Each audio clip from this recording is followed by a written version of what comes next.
I just got back from watching Kraven the Hunter, and oh boy, do we have a lot to talk about. I'm Spider-Man.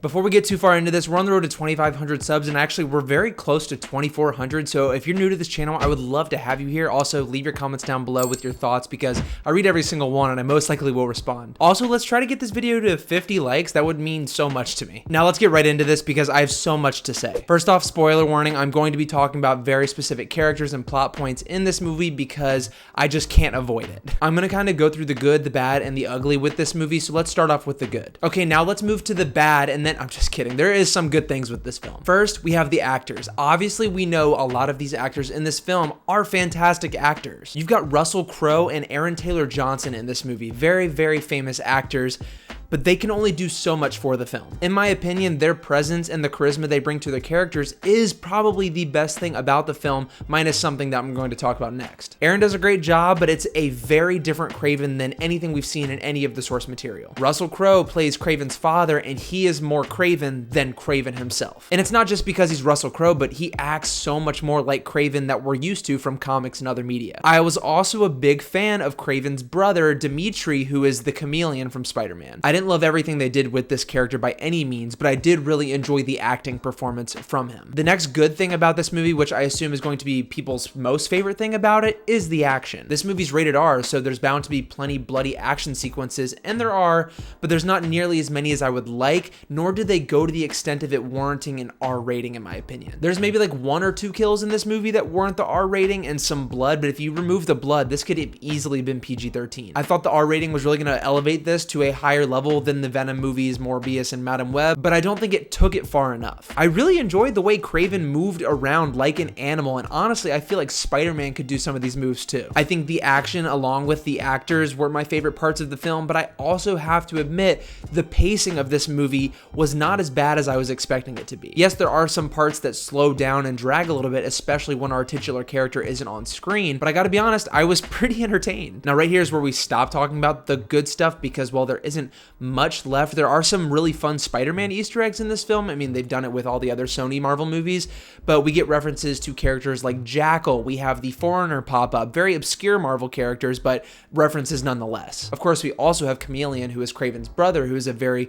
popular Spider-Man villain, and we have references to the Daily Bugle and things like that. But as with all the other Sony Marvel movies, that's pretty much the extent of it. I mean, there's no Spider-Man reference. There is a Spider-Man reference in this movie, but it's not even a Spider-Man reference. It's just the fact that Kraven hates spiders. Like, are you joking? So I guess now we can move into the bad, and there's a lot of bad things, unfortunately. Before I get too deep into the negative, I want you guys to know that I tend to be very positive about things and constructive with my criticism, but there's a lot of things that I don't think are super excusable in this. Some of those things I'm going to save for the ugly stuff at the end. So in terms of bad, this is probably the worst case of ADR that I've ever seen in movie history. I thought Madam Web was really bad. I mean, you had Ezekiel's voice lines not lining up at all. This is like that tenfold. There are points in this movie where you can see the actual mouth of the actor and words are coming out, but their mouths are not moving at all. I'm not joking, I'm not being dramatic, and this happens many times throughout the film. There's also so many instances where the tone that the character is speaking in does not match the action that's going on screen, letting us know that, yeah, this was recorded way after the fact. Also, they very obviously hide characters' mouths so they can get speaking lines out,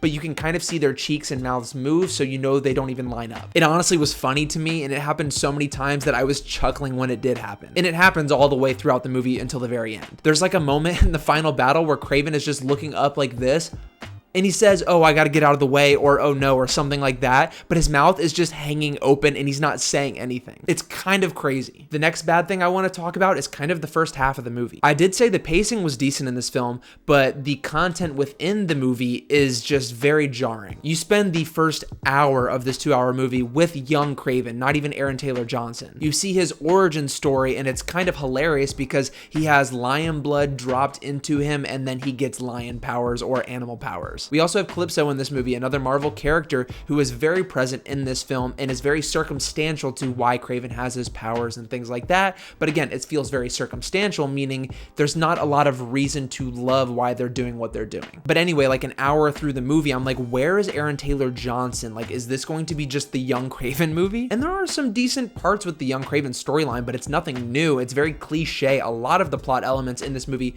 are very cliche. I'm not going to explain the whole plot here, but you know, you have gangster family with the son who wants to revolt against his dad and kill criminals. One of the criminals is actually Rhino, who wants to overtake his dad's criminal empire. They kind of explain how Rhino becomes Rhino, and he's got like this medical pack on him that keeps him human. They don't go too far into it, but they set up Rhino to be the big bad, and they kind of tease you with his gray skin and his transformation throughout the entire film, but he doesn't even really pop up till the very end. So you're getting like really excited to see Rhino throughout this entire movie. And then you get to the end of the movie where you have this fight where he's trying to save his brother from Rhino, and Rhino looks insane. And not insane in a good way, because he just looks like a very scaly man with a horn on his head. He doesn't really get huge in size. I think the trailer where we see that little clip of Rhino is where he looks the biggest, because when he's standing next to Aaron Taylor Johnson's Kraven, they're almost the same height. So Rhino just looks like a man with gray skin and a horn. It looks ridiculous, and it doesn't help that the CGI is very iffy in this movie. There are some moments where it really hits, but then there's some moments that take you out of it completely. Whether it's explosion impacts, fast-moving characters, or just the actual characters themselves and their CGI, there is a lot of spotty stuff. I was willing to look past a lot of it for the first 3/4 of the movie, but then Rhino just did not look great in my opinion, and that whole final battle only lasts like a minute or so. So at this point, the movie's nearing its end, and I'm like, okay, this is like fine. It's really not great at all, but like, Madam Web was worse. And then you have the ending. Kraven goes into the woods and uses his animal instinct thing to kill his dad with a grizzly bear, which is fine, but then you have his brother, who's been the sympathetic character the entire movie because he's had a very rough go at life and he's been kind of abandoned by his brother, but his brother came back and saved him in this movie, so you think there'd be some closure there.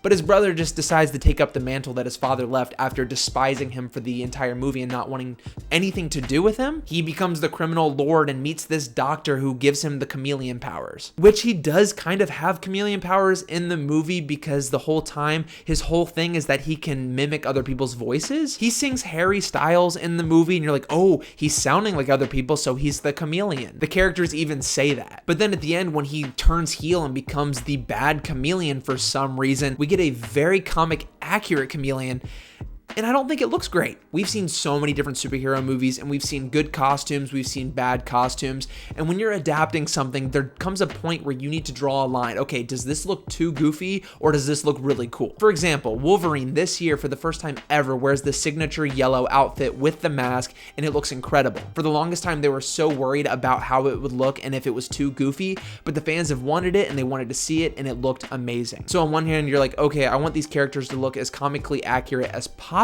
but there also comes a point where it's too much. That was Chameleon. It's a CGI face. Two other things that I just thought were flat out bad was, one, they introduced the Foreigner, who is a very, very obscure Marvel Spider-Man character.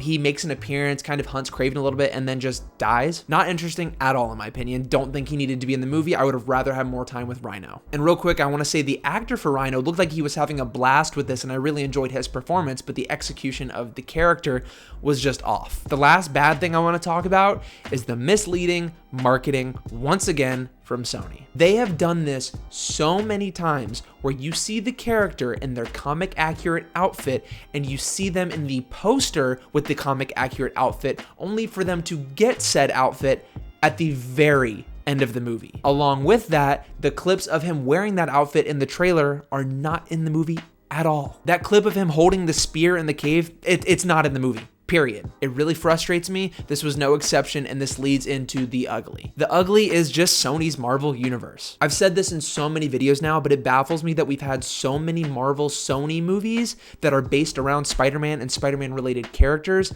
that have nothing to do with Spider-Man. Not only that, but if you're making a movie based on a Marvel character that people love, you should do that character. I'm gonna let Venom slide a little bit because he's known for the anti-hero stuff, but Morbius and Kraven and even Madam Web to an extent were completely different adaptations to their source material. Kraven is not a bad guy in this movie. He's barely an anti-hero. He is the protagonist, he's a good guy, and you root for him the whole time. That's not Kraven in pretty much any other storyline. One of the best comic book stories ever told is Kraven's Last Hunt. Focus solely on this character, but they keep him a villain and you still understand. I almost feel like this movie would be better off without any sort of Marvel connection. And I said it in a video I just posted a couple days ago, but my God, I am so excited for this Sony Marvel universe thing to end. Focus on Spider-Man, give the rights to these characters to Marvel Studios because my God, we don't need any more of this. Look, overall, I hate to say it, but I'm glad this movie is what it is and people are reacting the way they are because we don't want it anymore. We're paying to see these movies. In fact, we're paying a lot of money to see these movies these days. I want good stuff with characters we like and telling stories